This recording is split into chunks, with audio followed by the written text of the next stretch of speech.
السلام عليكم. maanta waxaynu ka hadlaynaa haddii Ilaahay yiraahdo saliid cadayda oo haddaynu Soomaalinahay aynu cuntada ku karsanno. haddaba inta aynan waxtarka iyo dhibaatada saliidan aynan ka sheekayn waa inaynu marka hore ka hadalnaa saliidani waxa ay tahay. sababtoo qaladaad badan oo laga fahansan yahay ayaa jira saliid cadayda. sidaa daraadeedna taariikhan saliid cadaydu wax hore u jiri jiray ma aha oo iyada dhanba qarnigii hore dhexdiisa ayay warshaduhu bilaabeen in caleenta geedaha si kiimikaysan looga dhalin karo saliidaas oo si raqiisa u dabooli kartay baahida dunida ku soo badanaysay. haddaba maadaama ay noqotay jid cusub waxay warshadihii bilaabeen in wixii caleen la isdhihi karo saliid ayaa laga samayn karaaba in lagu dhaqaaqo, waxaana soo baxay tobaneeyo geed oo saliid laga dhaliyay.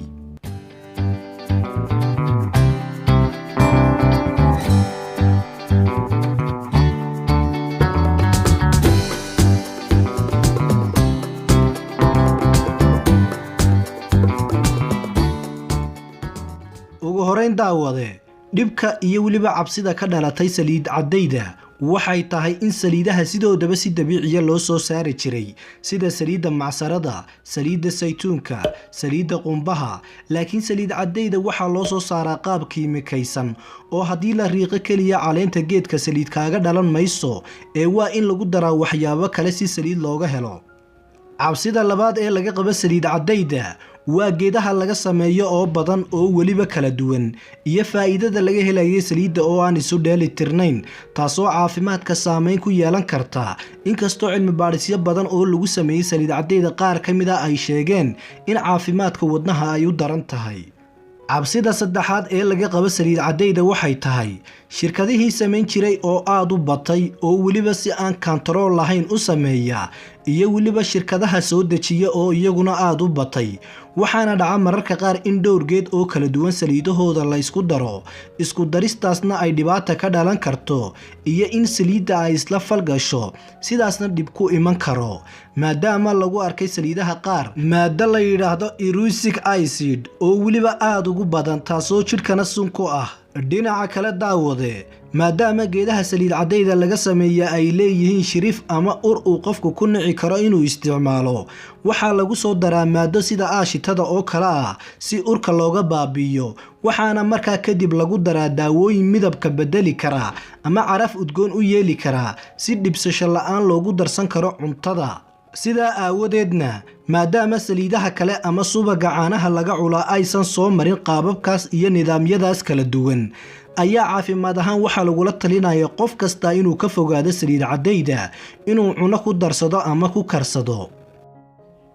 dhinaca kale daawade waxaa intaasii dheer inay jiraan dad badan oo ka diyaariyay qoraallo kala duwan inkastoo aysan cilmi baadhis saxa ku iman, balse ay dhici karaan xanuuno badan oo ay ka mid yihiin gaaska, wadna xanuunka, dheefshiid xumada oo ku soo badatay dunida inay xidhiir la leedahay saliidaha cunnada lagu karsado ee kiimikaysan, waana wax dhici kara.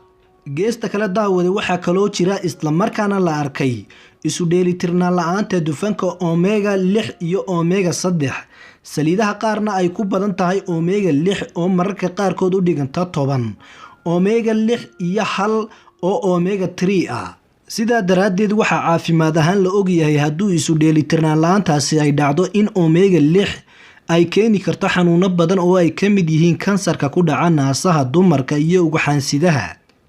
intaa kadib taladu waxay noqonaysaa maadaama qaabka loo sameeyay saliidahana ay dhici karta inay bini'aadamka dhibaato u keento, waa in loo wareegaa saliidaha kale ee la hubiye caafimaadkooda oo waliba soo jireenka ahaa kuwaasan u baahnayn warshad sida saliid macsarada oo dhulkeena laga heli karo.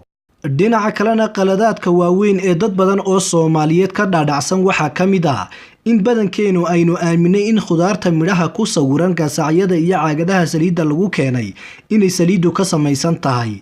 taasi waa waxba kama jiraan oo waxaysiis iyo suuqgeyn. maadaama saliid cadayda loo yaqaan vegetable oil oo ah saliidda khudaarta ayaa waxaa lagugu soo sawiraa khudaar kala duwan si niyadda lagugu dhiso. haddaba haddaynu ka hadalno saliidaha aad caafimaad ahaan ku beddelan karto saliid caddayda waxaa ka mid ah saliidda qumbaha, saliid saytuunka, saliidda geetimireedka. Saliidda geetimireedka waxaa laga helaa Soomaaliya waxayna ka mid tahay geedaha saliid caddayda laga sameeyo. Haddii aad saliid caddayda isticmaali jirta ama aad isticmaalayso, isticmaal palm oil. Magaca af Carabiya ayay ku timaadaa oo ah Sayd al-Nakhiil. Sidoo kale waxaad saliid caddayda ku beddelan kartaa saliidda laga sameeyo midhaha afakaadhada iyo saliid macsarada. Ugu dambeyntii, dad badan ayaa aaminsan in saliid kasta oo geed laga sameeyaa ay ka caafimaad badan tahay subagga xoolaha laga helo, sida midda hilibka laga shiilo ama caanaha laga soo saaro.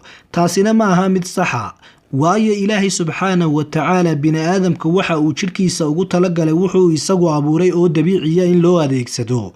wixii dabiiciya si dabiiciya aad u adeegsatay isla markaana aad si dabiiciya ku heshana jidhkaagu diidi maayo, wax dhib ahna gaarsiin maayo. laakiin wixii la soo bedelo ama kiimiko lagu daro ama la soo warshadeeyo caafimaadka bini'aadamka uma roona. taasina ha ahaato miisaanka aad mar walba wax ku qiimeynaysid.